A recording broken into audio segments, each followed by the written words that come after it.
कैसे छू जाता है, कैसे लोग उनसे रिलेट करते हैं, वो आपको पता भी नहीं है। जो आदमी 30 साल से इतने लोगों के बीच में से यहाँ का है, he was like a precious gem and इतने लोग उनको प्यार करते हैं। He is a youth icon and मेरे जो दोस्त हैं, जो पापोन एक सिंगर हैं यहाँ के, और बाकी जो जिन्होंने उनके साथ काम किया, हमेशा उनके बारे में बहुत अच्छी चीज़ें बोली हैं कि what a great human being he was, nature lover, animal lover, amazing guy and it's a loss, man. It's a loss for everybody. And he gone too young.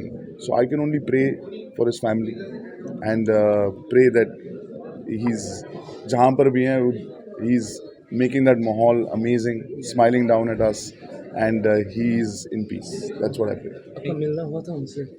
यार हम लोग ना मैं एक इवेंट होस्ट कर रहा था, पर मैं बहुत यंग था, तो मैं होस्ट कर रहा था, मैं इंट्रोड्यूस करके निकल गया। मेरे को वो होता ना कि बैंड आ जाता है, शुरू हो जाते हैं, तो और अगले आ रहे हैं, और मैं निकल गया ऐसे।